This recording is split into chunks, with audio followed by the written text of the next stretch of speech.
Welcome, book, loving comrades, to a sanctuary where the love for reading knows no bounds.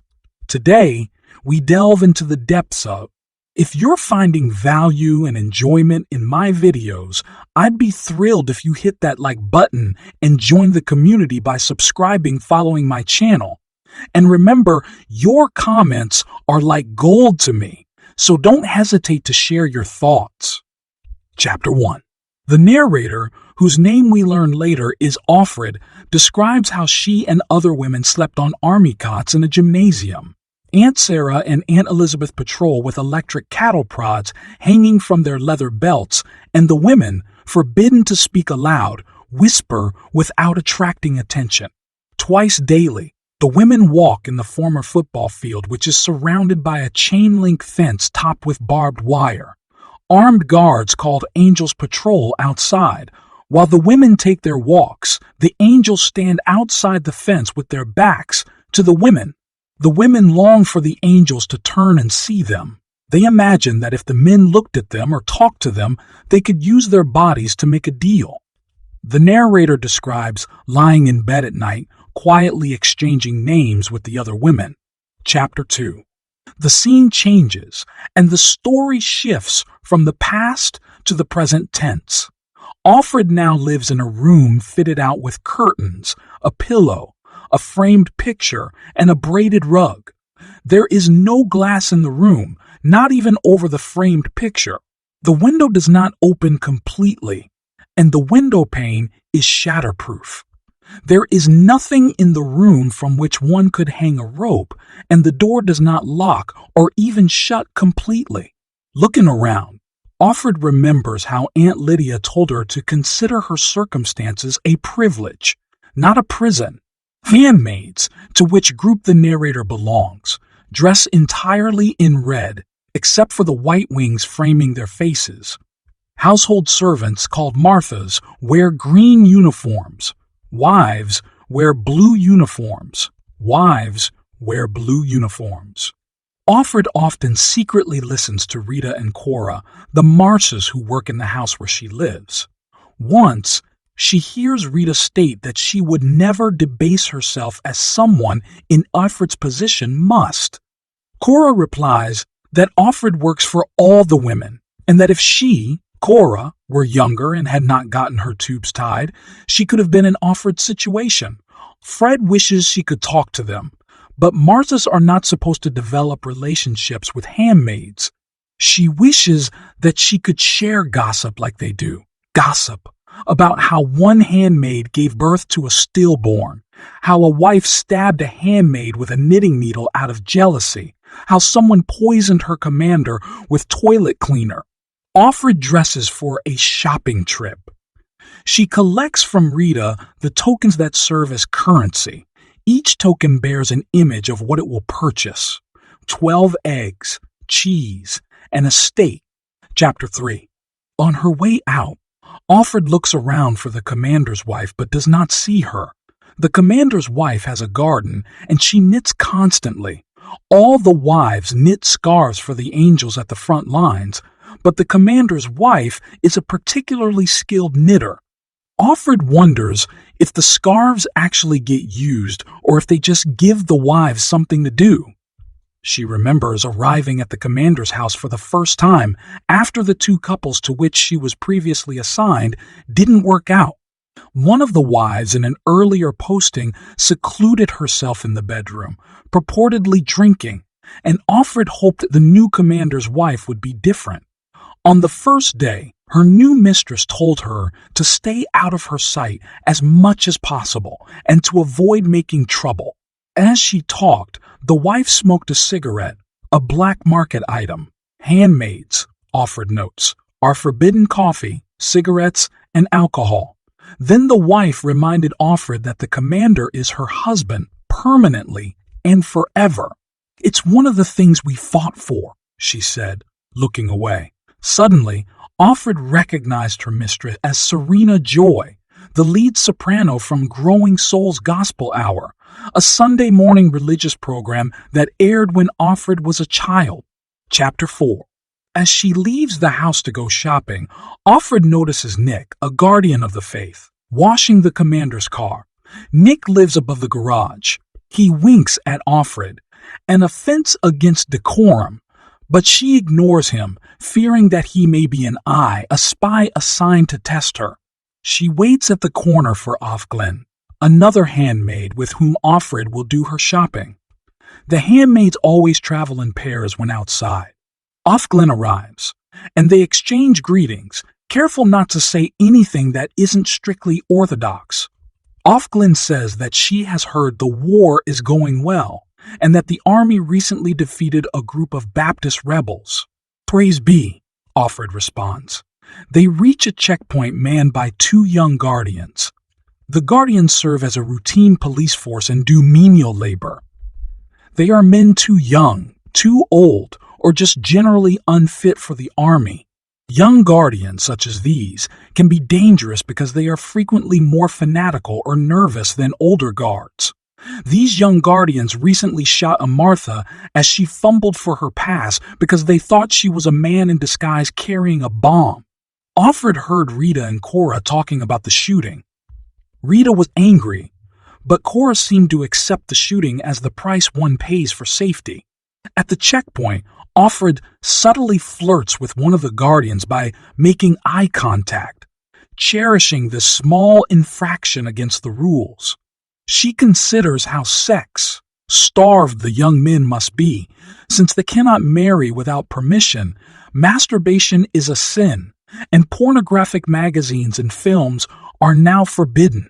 The guardians can only hope to become angels when they will be allowed to take a wife and perhaps eventually get a handmaid. This marks the first time in the novel we hear the word handmaid used. Chapter 5. In town, Offglin and Offred wait in line at the shops.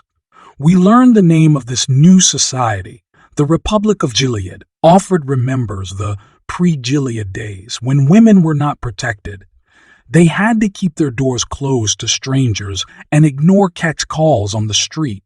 Now, no one whistles at women as they walk. No one touches them or talks to them. She remembers Aunt Lydia explaining that more than one kind of freedom exists, and that the days of anarchy, it was freedom too. Now, you are being given freedom from. The women shop at stores known by names like All Flesh and Milk and Honey. Pictures of meat or fruit mark the stores rather than lettered signs because they decided that even the names of shops were too much temptation for us. A handmaid in the late stages of pregnancy enters the store and raises a flurry of excitement. Offred recognizes her from the Red Center. She used to be known as Janine, and she was one of Aunt Lydia's favorites. Now her name is Offwarn. Offred senses that Janine went shopping just so she could show off her pregnancy. Offred thinks of her husband, Luke, and their daughter, and the life they led before Gilead existed. She remembers a prosaic detail from their everyday life together. She used to store plastic shopping bags under the sink, which annoyed Luke, who worried that their daughter would get one of the bags caught over her head. She remembers feeling guilty for her carelessness. Offred and Offglin finish their shopping and go out to the sidewalk, where they encounter a group of Japanese tourists and their interpreter. The tourists want to take a photograph, but Offred says no. Many of the interpreters are eyes, and handmaids must not appear immodest. Offred and Offglin marvel at the women's exposed legs, high heels, and polished toenails. The tourists ask if they are happy, and since Offglin does not answer, Offred replies that they are very happy. Chapter 6. As they return from shopping, Offglin suggests they take the long way and pass by the church. It is an old building, decorated inside with paintings of what seem to be Puritans from the colonial era. Now, the former church is kept as a museum. Offred describes a nearby boathouse, old dormitories, a football stadium, and red brick sidewalks. Atwood implies that Offred is walking across what used to be the campus of Harvard University. Across the street from the church sits the wall, where the authorities hang the bodies of executed criminals as examples to the rest of the Republic of Gilead. The authorities cover the men's heads with bags. One of the bags looks painted with a red smile where the blood has seeped through. All of the 6 corpses wear signs around their necks picturing fetuses, signaling that they were executed for performing abortions before Gilead came into existence. Although their actions were legal at the time, their crimes are being punished retroactively. Offred feels relieved that none of the bodies could be Luke's, since he was not a doctor. As she stares at the bodies, Offred thinks of Aunt Lydia telling them that they would soon get used to their new lives. Chapter 7. At night, Offred likes to remember her former life. She recalls talking to her college friend Moira in her dorm room. She remembers being a child and going to a park with her mother, where they saw a group of women and a few men burning pornographic magazines. Offred has forgotten a large chunk of time, which she thinks might be the fault of an injection or pill the authorities gave her. She remembers waking up somewhere and screaming, demanding to know what they had done with her daughter.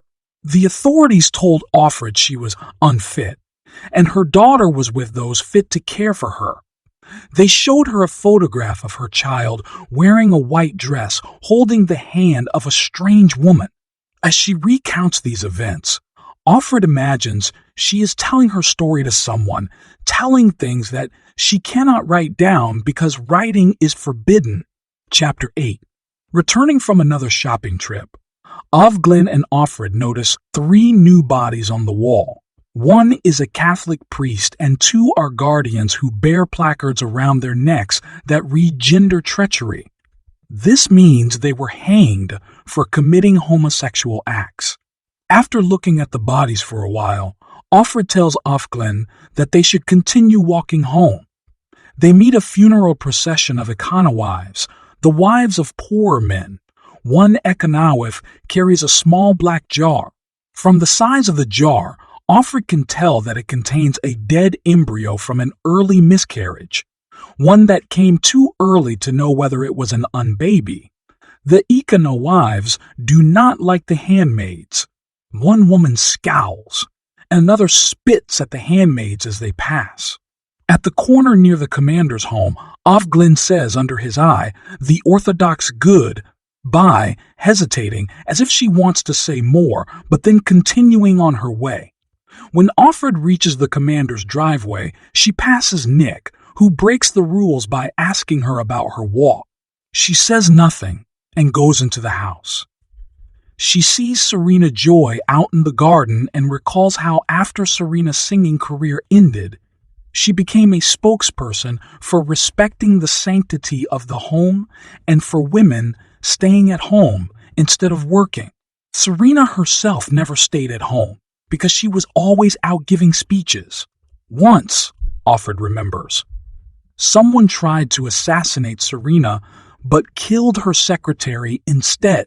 Offred wonders if Serena is angry that she can no longer be a public figure now that what she advocated has come to pass and all women, including her, are confined to the home. In the kitchen, Rita fusses over the quality of the purchases as she always does. Offred retreats upstairs and notices the commander standing outside her room. He is not supposed to be there. He nods at her and retreats. Chapter 9. Offred remembers renting hotel rooms and waiting for Luke to meet her before they were married when he was cheating on his first wife. Offred regrets that she did not fully appreciate the freedom to have her own space when she wanted it. Thinking of the problems she and Luke thought they had, Offred realizes they were truly happy, although they did not know it. She remembers examining her room in the commander's house little by little after she first arrived. She saw stains on the mattress, left over from long ago, sex, and she discovered a Latin phrase freshly scratched into the floor of the closet, "No light tea bastards, carber indortum." Offred does not understand Latin. It pleases her to imagine that this message allows her to commune with the woman who wrote it. Offred pictures this woman as freckly and irreverent, someone like Moira. Later, she asks Rita, who stayed in her room before her. Rita tells her to specify which one, implying that there were a number of handmaids before her, Offred says. Guessing, he lively one unsweat. Rita asks how Offred knew about her, but she refuses to tell Offred anything about the previous handmaid beyond a vague statement that she did not work out. Chapter 10. Offred often sings songs in her head, Amazing Grace or songs by Elvis.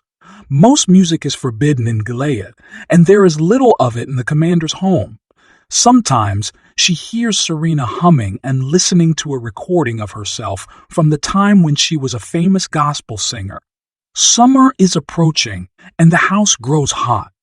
Soon, the handmaids will be allowed to wear their summer dresses. Offred thinks about how Aunt Lydia would describe the terrible things that used to happen to women in the old days, before Gilead, when they sunbathed wearing next to nothing. Offred remembers Moira throwing an underwear party to sell sexy lingerie. She remembers reading stories in the papers about women who were murdered and raped, but even in the old days, it seemed distant from her life and unrelated to her. Offred sits at the window, beside a cushion embroidered with the word faith. It is the only word they have given her to read, and she spends many minutes looking at it. From her window, she watches the commander get into his car and drive away. Chapter 11. Offred says that yesterday she went to the doctor. Every month, a guardian accompanies Offred to a doctor who tests her for pregnancy and disease. At the doctor's office, Offred undresses, pulling a sheet over her body. A sheet hangs down from the ceiling, cutting off the doctor's view of her face. The doctor is not supposed to see her face or speak to her if he can help it. On this visit, though, he chatters cheerfully and then offers to help her. He says many of the commanders are either too old to produce a child or are sterile, and he suggests that he could have sex with her and impregnate her. His use of the word sterile shocks Offred, for officially sterile men no longer exist. In Gilead, there are only fruitful women and barren women. Offred thinks him genuinely sympathetic to her plight, but she also realizes he enjoys his own empathy and his position of power. After a moment, she declines, saying it is too dangerous. If they are caught, they will both receive the death penalty. She tries to sound casual and grateful as she refuses, but she feels frightened. To revenge her refusal, the doctor could falsely report that she has a health problem, and then she would be sent to the colonies with the unwomen. Offred also feels frightened, she realizes, because she has been given a way out. Chapter 12. It is one of Offred's required bath days. The bathroom has no mirror, no razors, and no lock on the door. Cora sits outside, waiting for Offred. Offred's own naked body seems strange to her, and she finds it hard to believe that she once wore bathing suits, letting people see her thighs and arms, her breasts and buttocks. Lying in the bath, she thinks of her daughter and remembers the time when a crazy woman tried to kidnap the little girl in the supermarket.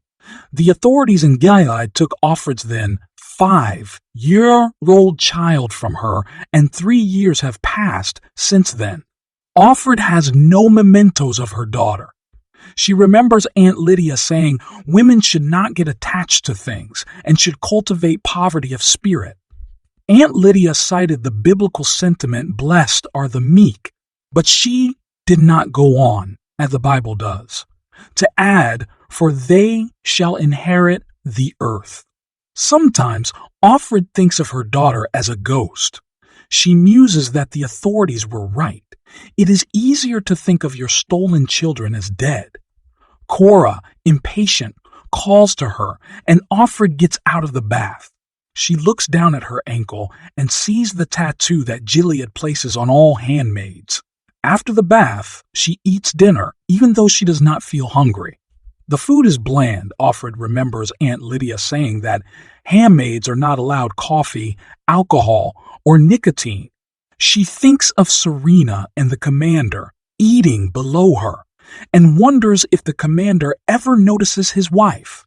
Handmaids are not allowed to keep uneaten food, but Offred wraps a pat of butter in a piece of a napkin and hides it in her shoe. Chapter 13. After dinner, Offred feels bored. She remembers paintings of harems. She used to think they were about eroticism, but now realizes they depicted the boredom of the women. She wonders if men find bored women erotic. She thinks of the Red Center and how Moira was brought there 3 weeks after her own arrival. Moira and Offred pretended not to know one another because friendships aroused suspicion. They arranged to meet in the restroom to exchange a few words, which made Offred feel terribly happy. At the center, everyone had to testify about their past lives. Janine testified that she was gang, raped at 14. After she finished speaking, the aunts asked the group whose fault the rape was, and the rest of the handmaids chanted in unison that it was Janine's fault because she led them on. When she cried, they called her a crybaby. Offred says she used to think of her body as an instrument of pleasure or of transportation, an instrument she controlled. Now others define her body as nothing more than a uterus. She hates facing menstruation every month because it means failure. Her only function is childbearing. Offred remembers running through the woods, trying to escape with her daughter. She could not run very fast because her child slowed her down. She remembers hearing shots. She and her daughter fell to the ground, hiding. Fred begged her daughter to be quiet, but she was too young to understand. She remembers being physically restrained and watching her daughter get dragged away from her. Chapter 14. After bathing and eating, Offred must attend the ceremony with the rest of the household. The commander is always late for the ceremony. Serena sits while Offred kneels on the floor. Rita, Cora, and Nick stand behind Offred. Nick's shoe touches Offred's. She shifts her foot away, but he moves his foot so it touches hers again. As usual, Serena allows them to watch the news while they wait. Television stations from Canada are blocked, and most of the programming is religious. The news reports that spies were caught smuggling national resources across the border, and that 5 Quakers have been arrested. The newscaster declares that the resettlement of the children of Ham is proceeding, with thousands of people forced to resettle in the Dakotas. Offred remembers how she and Luke purchased fake passports when they decided to escape. They told their daughter they were going on a picnic and planned to give her a sleeping pill when they crossed the border so that she would not be questioned or give them away. They packed nothing in their car because they did not want to arouse suspicion. Chapter 15. The commander arrives and proceeds to unlock an ornate box. He takes out a Bible and reads from it to everyone. Offred wonders what it is like to be a man like him, surrounded by women who watch his. The commander reads passages that emphasize childbearing. As the commander reads, his wife begins to sob softly. The commander reads the story of Rachel and Leah from the book of Genesis.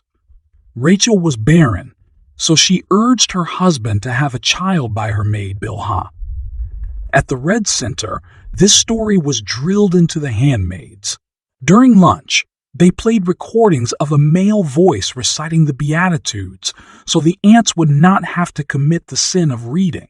Offred remembers the time when Moira decided to fake an illness, hoping to escape by bribing one of the men in the ambulance with sex. When she tried it on an angel, he reported her. The aunts tortured Moira by beating her feet with steel cables, the punishment for a first offense. The punishment for a second offense was beating the hands.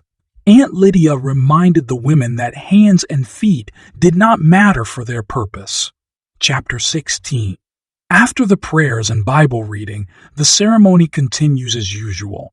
In the bedroom, Offred lies on her back between Serena's legs. her head resting on Serena's pubic bone. Serena is fully clothed while Offred's skirt is hiked up and her underwear is off. The two women hold hands, and Serena's rings dig into Offred's fingers. The commander has sex with Offred in a brisk, impersonal fashion, then zips himself up and leaves the room promptly. Serena orders Offred to leave, even though Offred is supposed to rest for 10 minutes to improve her chances of getting pregnant. Chapter 17. Once Offred is safely alone in her bedroom, she removes the butter from her shoe and uses it as lotion for her skin, because lotion and beauty products are forbidden to the handmaids. Offred cannot sleep, so she decides to steal something. She sneaks downstairs and decides to take daffodil from a flower arrangement. She wants to press it under her mattress and leave it for the next handmaid to find. As she stands in the sitting room, she senses the presence of someone behind her in the room. It is Nick. Neither of them is supposed to be downstairs. Wordlessly, they kiss, and she longs to have sex with him right there. She thinks of Luke, telling him he would understand, then thinking he wouldn't. Sex is too dangerous, and Nick and Offred separate. Nick whispers that the commander sent him to find her. The commander wants to see her in his office tomorrow. Chapter 18. After returning to her room, Offred lies in her bed, remembering making love to Luke while her baby kicked inside her womb. She imagines Luke dead, his body lying in the thickets where they were caught trying to escape. She imagines that he is in prison. She also imagines that he made it safely across the border and that one day a message from him will come to her in some unexpected way. She believes in these three scenarios simultaneously so that nothing will surprise her. Chapter 19. Offred dreams of catching her daughter in a hug, but a wave of sorrow overtakes her because she knows that she is dreaming. She dreams of waking up to her mother, carrying in a tray of food and taking care of her. At breakfast, Offred contemplates the beauty of a boiled egg in sunlight. The sound of sirens interrupt her breakfast. It is a birthmobile coming to collect Offred and take her to a birth. Janine, now known as Offwarren, is about to have her baby. During the ride to Commander Warren's house, Offred wonders if Janine will give birth to a child with birth defects, which Gilead deem an unbaby. 1 in 4 women have been poisoned by toxins and other environmental pollution, which leads to these birth defects in their children. She recalls Aunt Lydia saying that women who did not want to have babies poisoned their own bodies or got their tubes tied. She calls these women Jezebels, scorners of God's gifts. In an old classroom, Aunt Lydia showed them a graph of how the birth rate had fallen over the course of history, eventually falling below the line of replacement. Aunt Lydia said that women who did not want to breed were lazy sluts. She explains how much better childbirth is in Gilead in contrast to the old days because birth is entirely natural. Women are not even allowed drugs to soothe their pain because it is better for the baby, and because God wants women to suffer during childbirth. The birthmobile arrives at the home of Offwarren's commander, and the handmaids file in. Then another birthmobile pulls up, the one that carries the wives. Offred imagines the wives. Offred imagines the wives sitting around and talking about their handmaids, calling them sluts, complaining about how unclean they are. Chapter 20. While Offwarren gives birth, the wife lies in the sitting room as if she is giving birth. Janine lies in the master bedroom, and the handmaids gather around the bed to watch. Offred remembers how the aunts used to show the handmaids pornographic movies in which men practice violent sex on women. Aunt Lydia said that was how men thought of women in the old days. One movie was about unwomen, feminists from the days before Gilead. The aunts did not play the soundtrack because they did not want the handmaids to hear what the women said. In one of these movies, Offred saw her mother as a young woman marching in a feminist rally.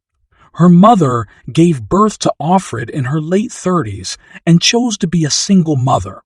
Offred and her mother used to fight because her mother thought Offred did not appreciate the sacrifices early feminists made in order to help the next generation of women. Offred wishes she could have her mother back, fights, and all. Chapter 21. The handmaids chant to help Janine give birth. One handmaid asks Offred if she is looking for someone. Offred describes Moira, and the woman tells her she will keep an eye out for a woman of that description. The woman is looking for someone named Alma. She asks Offred what her real name is. But before Offred can reply, their conversation is cut short by a suspicious glance from an aunt who heard the break in the chant. Just before the child is born, Janine, of Warren, and the wife of Warren sit on the birthing stool together. The wife sits above Janine. The baby is born, a girl with no visible birth defects. Everyone rejoices. The wife climbs into bed, and the baby is given to her. The other wives crowd around, pushing the handmaids aside, and the wife announces she will name the baby Angela. After the birth, Janine will nurse the baby for a few months, and then she will transfer to a new commander. Since she has produced a child, she will never be declared an unwoman and sent to the colonies. Chapter 22. Driving back from Janine's birth gathering, Offred remembers Moira's escape from the Red Center. Moira caused a toilet to overflow, and while Aunt Elizabeth tried to fix it, Moira jabbed a metal object into Aunt Elizabeth's ribs and forced her into the furnace room. The object was a long lever from the toilet, but Aunt Elizabeth thought it was a knife. After exchanging clothing with Aunt Elizabeth and tying her up, Moira boldly walked out of the center using Aunt Elizabeth's pass. No one has seen Moira or heard from her since then. Chapter 23. At home, Offred tells Cora about the child, and Cora expresses her hope that they, meaning Offred, will have a child soon. That night, Offred sneaks out of her room and meets the commander in his office. She braces herself for a forced physical advance. If Serena were to discover that Offred was with the commander in his study, she could be sent to the colonies as an unwoman. But if she were to refuse the commander, there could be even more dire consequences, because he has the real power in the household. Offred eyes the walls of the study, which are filled with books. The commander greets her in the old way, by saying hello, and Offred doesn't know how to reply. To her surprise, the commander merely asks her to play a game of Scrabble. This is forbidden, since any kind of reading is forbidden to women. They play 2 games, and the game feels luxurious to Offred. As she is about to leave, the commander asks her for a kiss. She imagines coming to his study again with a piece of metal from the toilet, as Moira did, putting her arms around him and killing him. She kisses him, and he says sadly he wanted her to kiss him, as if Gertrude. Chapter 24. After leaving the commander and returning to her room, Offred decides she has to forget her old name and her past. She needs to live in the present and work within its rules. The commander's unorthodox behavior allows her a chance to get something from him. She remembers that underneath all of Aunt Lydia's speeches, the real message seemed to be that men are sex machines and should be manipulated with sex. Offred recalls a documentary about the Holocaust in which the former mistress of one of the Nazi guards was interviewed. Offred's mother liked to watch such historical programs and always explained them carefully to Offred, even when she was too young to understand. The guard's mistress denied knowing about the death camps and maintained that the guard, her lover, was not a monster. Offred remembers that the woman committed suicide just days after the interview. Suddenly, Sitting on her bed and undressing, Offred finds the events of the night incredibly funny. Laughter threatens to erupt, and she struggles to keep it down. In the dark, she stumbles into the closet. She also calls it a cupboard, where the Latin phrase nolite te bastards carborundorum is written. She falls asleep on the floor with her head resting in the closet. Chapter 25. In the morning, Cora finds Offred sleeping on the floor, and she screams and drops the breakfast tray, shattering the dishes. Offred tells Cora she fainted. Cora covers for her and tells Rita that she dropped the tray by accident. Spring gives way to summer, and Offred continues to meet the commander in his office at night. They develop a system of signals so that Serena will not realize what is going on. If Nick is polishing the car hatless or hat askew, the commander wants Offred to come see him. Sometimes she cannot go because Serena is knitting in the sitting room. Other times, Serena goes out to visit other wives when they are sick or feigning illness. The wives take turns being sick. Offred thinks it adds interest to their lives. Other women, the Marsas and the Handmaids, cannot afford to be sick because the sick and old might be sent away to the colonies.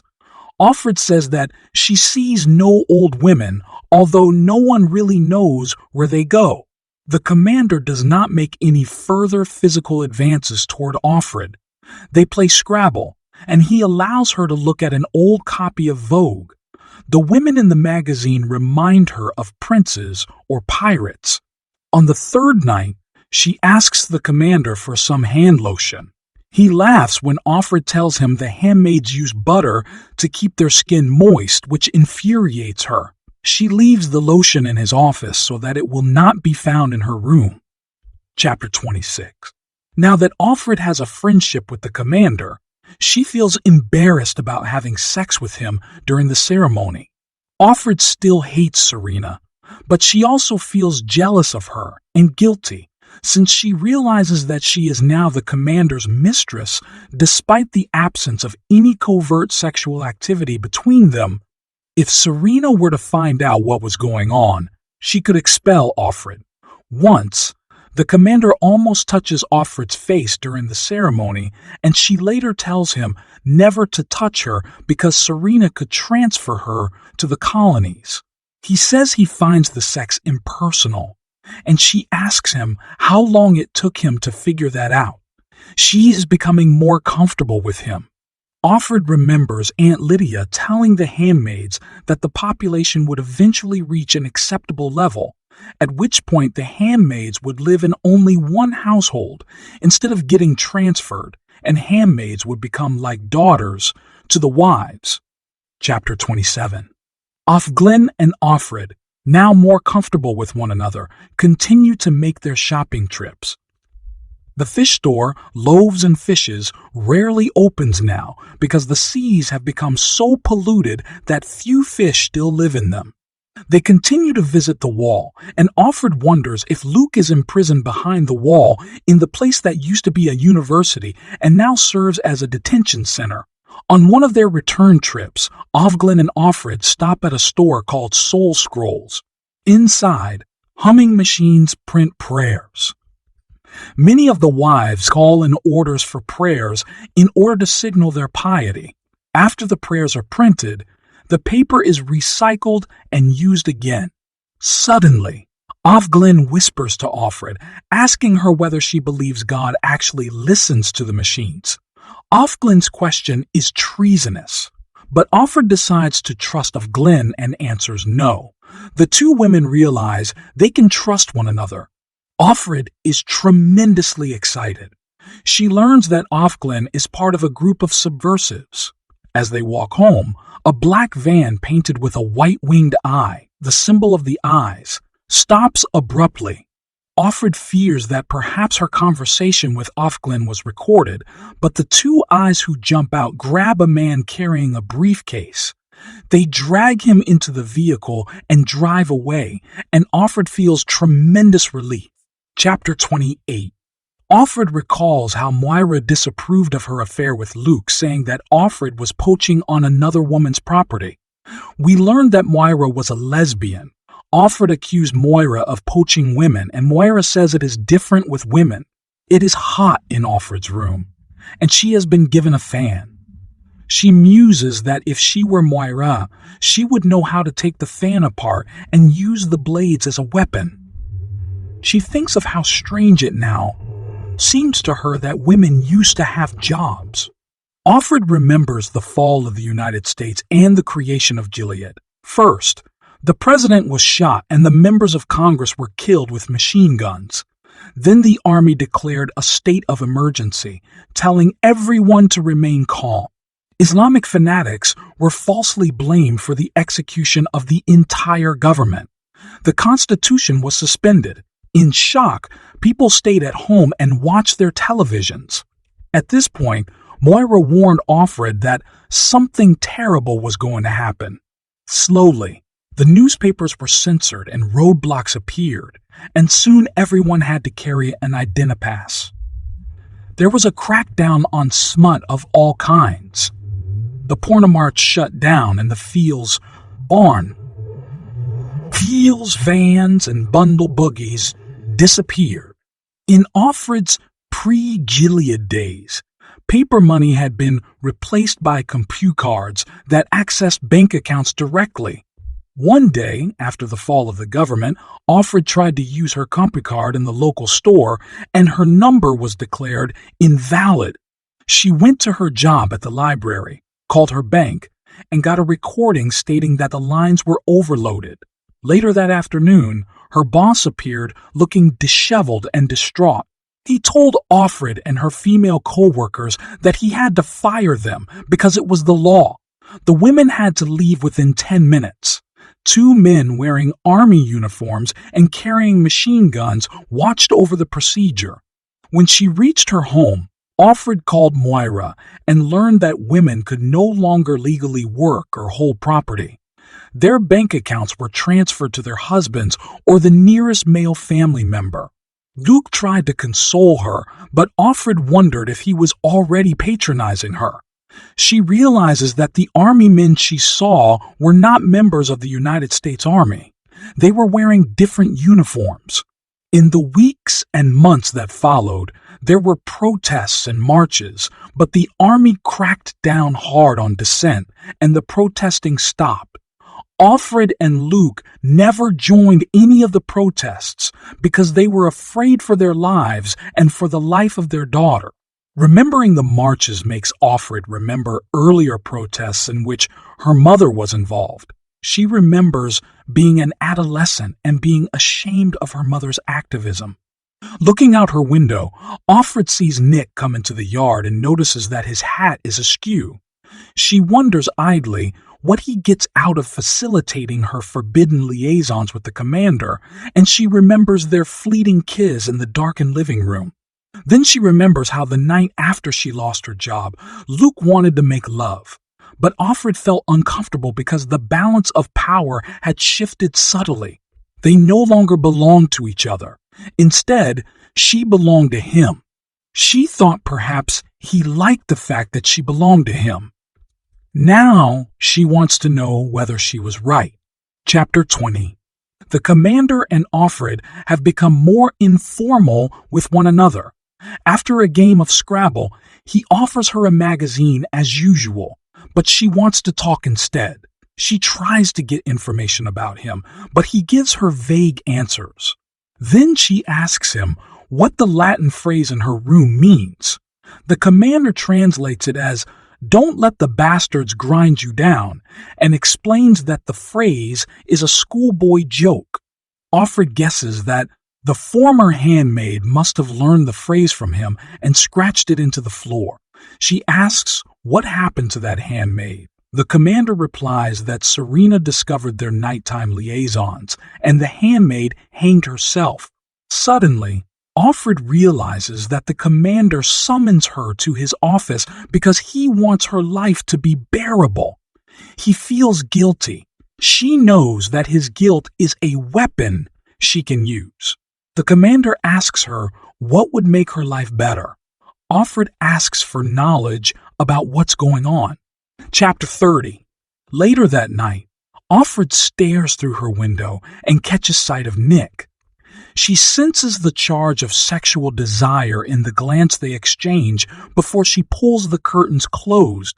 She remembers the day she and Luke tried to escape from Gilead. They did not pack anything because they did not want to look as if they were leaving permanently. Luke killed their pet cat because they did not want to leave her to starve, and leaving her to me outside would arouse suspicion. Someone must have reported their plans because the escape attempt failed. It could have been a neighbor or the man who forged their passports. Offred wonders if the eyes sometimes posed in order to catch people trying to escape. Lying in the dark, she prays in a confused fashion and thinks about suicide. Chapter 30. 1. Summer drags on. With no hope of release from the horror of life in Gilead, the passage of time is unbearable. During a shopping trip one day, Offred and Offred find two new bodies on the wall. One is a Catholic, and another is marked with J, which the women do not understand. If he were Jewish, he would be marked with a yellow star. In the early days of Gilead, Jews were accorded special status as sons of Jacob, and they had the choice of converting or immigrating to Israel. Some people pretended to be Jewish and escaped Gilead that way. Many Jews left, but others pretended to convert or refused to convert. Now those who did not truly convert are hanged when caught. Offred tells Offred that subversives in Gilead use Mayday as a password, but she warns Offred not to use it often. If she is caught and tortured, she should not know the names of other subversives. When Offred reaches the house, she notes that Nick's hat is askew. Serena calls Offred over and asks her to hold the wool while she knits. She asks if there is any sign of pregnancy. When Offred indicates there is not, Serena suggests that the commander may be sterile. After a moment of hesitation, Offred agrees that it is possible. Serena suggests she try another man, since Offred's time is running out. Serena says Nick would be the safest possibility, and then offers to let Offred see a picture of her daughter if she agrees. Blinded by sudden hate for Serena, Offred nonetheless agrees, and Serena gives her a cigarette as a reward and instructs her for a match. Chapter 32. Offred considers eating the cigarette little by little for the nicotine rush and saving the match to burn down the house. The commander has taken to drinking during his evenings with Offred. Offred says Offred's commander is high in the chain of power. One night, the commander explains that in the old world, before Gilead, there was nothing for men to do with women in war, nothing to struggle for, nothing to hold their interest. Men used to complain that they felt nothing. He asks what she thinks of Gilead. Offred tries to empty her mind. She cannot give her real opinion. She does not answer, but he can feel her unhappiness. You can't make an omelet without breaking eggs, he says. We thought we could do better. Chapter 33. Offred and Offred attend a pravaganza with the other women of their district, held in what used to be a university building. The wives sit in one section with their daughters, the Martus and Icona wives sit in another, and the handmaids kneel in a section cordoned off by ropes. Janine walks in with a new wife, and Offred whispers that Janine's baby was born with birth defects after all. She adds that Janine slept with a doctor to get pregnant. Offred remembers a strange episode in the Red Center when Janine sat on her bed staring off into space, speaking to an invisible customer in a restaurant where she worked before Gilead. Moira slapped Janine and shouted until Janine came back to her senses. Chapter 34. Women's pravaganzas are weddings for the wives' daughters, mass ceremonies in which girls as young as 14 get married. In a few years, the brides will be girls who do not remember life before Gilead. Offred remembers a conversation with the commander in which he insisted that while Gilead has taken away some freedom, it has guaranteed women's safety and dignity. Now, all women have spouses and they are not left alone to care for children, beaten or forced to work if they do not want to. They can fulfill their biological destinies in peace. Offred noted that they do not allow love, but the commander replied that arranged marriages work better than falling in love. Although women's pravaganzas usually celebrate group weddings and men celebrate military victories, sometimes the pravaganzas celebrate Catholic nuns who convert to the state religion. When the authorities of Gilead catches Catholic nuns, they torture them. They send old ones directly to the colonies, but young ones may choose between the colonies and conversion. If they convert, the nuns become handmaids, but many choose the colonies. The wedding ceremony goes on, and Offred remembers how Aunt Lydia always said that the real goal of Gilead is to create camaraderie between women. After the services, Offred whispers that the subversives know she sees the commander in private. She urges Offred to find out everything she can. Chapter 35. Offred's thoughts return, against her will, to the day she and Luke tried to escape Gilead. They reached the border and gave the guard their false passports, which said that Luke had never been divorced. Luke saw the guard pick up the phone. They sped away in the car and then got out and tried to run through the woods. Offred shakes off these memories and tries to remember love and how it felt to be in love, how hard it was, and how it felt to be in love, how hard it was, and how precious, and how people defined their lives around it. Thinking that Luke must be dead, she begins to cry. Later that night, Serena shows Offred a photograph of her daughter. In the photo, she wears a white dress and smiles. Offred senses that her daughter hardly remembers her. This tears at her heart. Chapter 36. When Offred goes to see the commander that night, he seems drunk. He speaks playfully with her and gives her a skimpy outfit decorated with feathers and sequins. He wants to take her out, he claims, using an expression from pre-Gilead days. She agrees to go. She dons the costume and puts cheap makeup on her face. She wears one of Serena's blue winter cloaks when he escorts her out of the house. Nick is waiting for them in the car, and they drive through darkened city streets. Offred hides on the floor when they pass the gateway. Offred finds herself worrying about Nick's opinion of her. The car stops in an alley, and the commander helps Offred out of the road. He opens a door with a key and slips a purple tag around Offred's wrist, instructing her to tell anyone who asks that she is an evening rental. As Offred enters the building, she imagines Moya calling her an idiot for going along with this. Chapter 37. The commander takes Offred to an old hotel that Offred remembers from pre-Gilead days when she often met Luke there. In the central courtyard, Offred sees women dressed in gaudy and revealing clothing from the past. The women mingle with important, powerful men. Offred realizes she should stay quiet and look dumb. She senses that the commander likes showing her off and enjoys showing off for her. He explains that the club is officially forbidden, but that everyone knows that to be satisfied, men require a variety of women. Some of the women were prostitutes before Gilead. Others, once lawyers, sociologists, and businesswomen, prefer turning tricks in the club to life in the colonies or as a handmaid. Suddenly, Offred spots Moira in the crowd. Moira wears an ill-fitting Playboy bunny costume. She turns and sees Offred. They pretend not to recognize one another, and then Moira gives the old signal to meet her in the washroom. Chapter 38. 5 minutes later, Offred makes her way to the washroom. A dressed-up ant standing guard with a cattle prod tells her she has 15 minutes. Offred meets Moira inside and explains that the commander smuggled her into the club just for the night. Moira tells her own story.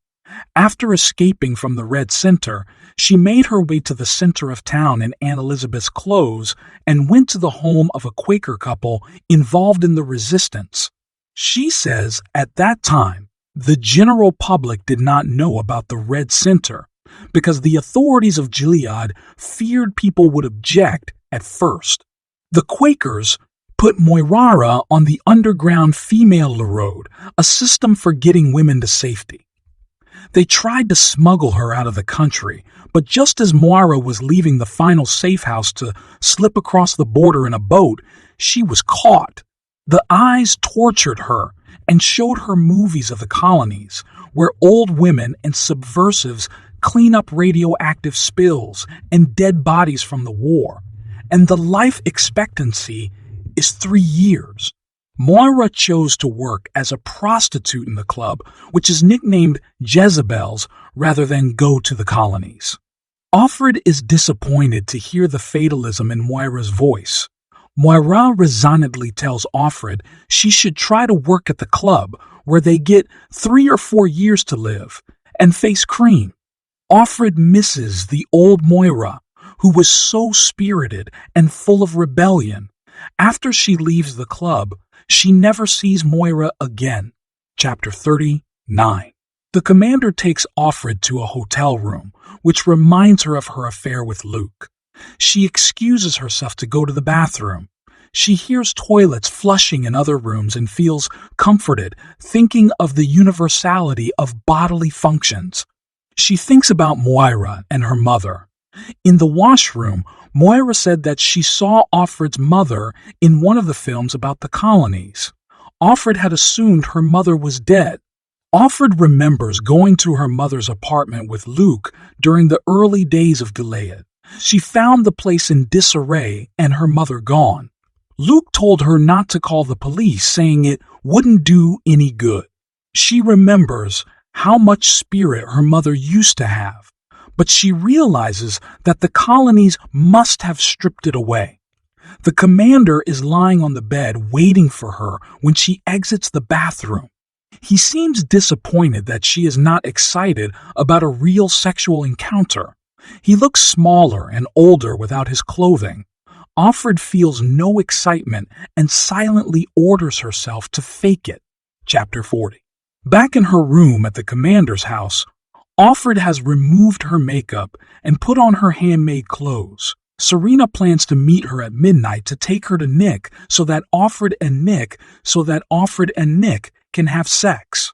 In the middle of the night, Serena comes and tells Offred to go to Nick's apartment. Serena will wait for Offred to return. Offred twice tells the story of what happens next. The first story, thick with passion and desire, is told in the breathy language of a romance novel. The second, probably more accurate, is awkward, uncertain, and full of sadness for the lost courtship rituals of the pre-Gilead world. No romance, okay, Nick says before they begin. Offred takes pleasure in the act this time. Offred says that neither of the versions is completely accurate, that every story is by nature a reconstruction. After sleeping with Nick, she feels ashamed. Chapter 41. Offred tells her imagined listener that her story is almost too painful to bear, but that she needs to go on telling it because it wills her listener into being. She may be addressing the reader, or she may be addressing Luke. She says she wants to hear her listener's story too, if her listener escapes. Offred says she continues to see Nick at night without Serena's knowledge. She feels thankful each time he opens the door to her. He never says much, but she finds herself telling him about Moira and Offred. She tells him her real name. She never mentions Luke. Eventually, she tells him she thinks she is pregnant, although privately she feels this is wishful thinking. During their shopping trips, Offred pressures Offred to break into the commander's office. She wants Offred to find out what he really does. what responsibilities he has. But Offred now tunes out of Glenn and spends her time thinking about Nick. Chapter 42. A women's salvaging or large-scale execution is held in what used to be Harvard Yard. All the women in the district must attend. On the lawn in front of the former library sits a stage like the one used for commencement in pre-Gilead days. Aunt Lydia sits on the stage, supervising the hangings. It is the first time Offred has seen Aunt Lydia since leaving the Red Center. Aunt Lydia announces that they have decided to discontinue announcing the crimes of the convicted because it sparks copycat crimes. The handmaids are dismayed. The crimes give them hope by showing them that women can still resist. 3 women are hanged, 2 handmaids and 1 wife. Offred speculates that the handmaid tried to kill her commander's wife. She says wives get salvaged for only 3 things: killing a handmaid, adultery, or attempted escape. The handmaids must place their hands on a long rope as the women hang in order to show their consent to the salvaging. Chapter 43. After the hanging, Aunt Lydia instructs the handmaids to form a circle. A few of the other women leave, but most wives and daughters stay to watch. Then 2 guardians drag a 3rd guardian to the front. He is disheveled and smells of excrement. He looks drunk or drugged. Aunt Lydia announces that he and another guardian have been convicted of rape. His partner was shot already, but this man has been saved for the handmaids, who will take part in what is called a persecution. Aunt Lydia adds that one of the 2 handmaids involved was pregnant and lost the baby in the attack. A wave of raw fury courses through the crowd. Offred feels bloodlust along with the others. Aunt Lydia blows a whistle, and the handmaids close in on the man, kicking and beating him to a bloody pulp. Offred dashes in first and kicks his head several times. Afterward, disgusted with her friend, Offred asks of Glenn why she did it. Glenn whispers that the supposed rapist was part of the underground rebellion, and she wanted to put him out of his misery quickly. Offred sees Janine carrying a bloody clump of hair. Her eyes look vacant, and she babbles some cheerful greetings from the time before Gilead. Offred admits, ashamed, that she feels great hunger. Chapter 44. Soon after the salvaging, Offred goes out for a shopping trip, comforted by the ordinariness of the routine. To her dismay, the handmaid who meets her is not Glenn. When Offred asks her where Glenn went, the woman replies, "I am Glenn." Since this new handmaid now lives with the commander named Glenn, her name becomes Glenn. Offred realizes how women get lost in this ocean of fluctuating names. Trying to see if the new woman belongs to the resistance, Offred suggests they go to the wall.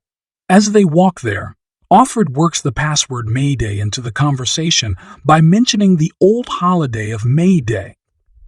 The new Glenn looks at her coolly and tells her that she should forget such echoes from the old world.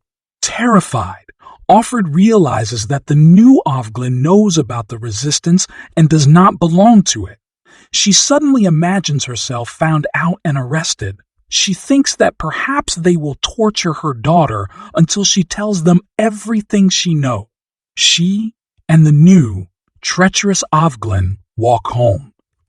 As they part, the new Glenn suddenly whispers that the old Glenn hanged herself when she saw the van coming to arrest her. "It was better," she says, and then walks quickly away. Chapter 45. Offred feels great relief when she hears that Glenn has committed suicide. For now, Glenn will not give her name to the eyes while being tortured. For the first time, Offred feels completely within the power of the authorities. She feels she will do anything necessary to live. Stop wanting control of her body. Stop resisting. Stop seeing Nick. From the porch, Serena calls to Offred. When Offred comes in, she holds out her winter cloak and the sequin outfit Offred wore to the club. She asks Offred how she could be so vulgar, and then tells Offred she is a slut like the other handmaid and will come to the same end. Nick stops whistling, but Offred does not look at him. She manages to remain calm and composed as she retreats to her room. Chapter 46. After her confrontation with Serena, Offred waits in her room. She feels peaceful. Night creeps in, and she wonders if she could use her hidden match and start a fire. She might die from smoke inhalation, although the fire would be subdued quickly. Or she could hang herself in her room from the hooks in the closet, she thinks. Or she could wait for Serena and kill her when she opens the door to her room. Nothing seems to matter. In the twilight, she hears a van coming for her, and she regrets not doing something while she had the chance. As the black van pulls into the driveway, she sees the eyes painted on its sides. The van pulls in, and Nick opens the door of Offred's room. Offred thinks he has betrayed her, but he whispers that she should go with the eyes. He tells her they are in Mayday and have come to save her. Offred knows that he might be an eye, because the eyes probably know all about Mayday. But this is her last chance. She walks down the stairs to meet the men waiting for her. Serena demands to know Offred's crime, and Offred realizes Serena was not the one to call these men. The men say they cannot tell her. The commander demands to see a warrant, and the eyes, or the men from Mayday perhaps, say that she is being arrested for violation of state secrets. As Serena curses her, Offred follows the eyes to the van waiting outside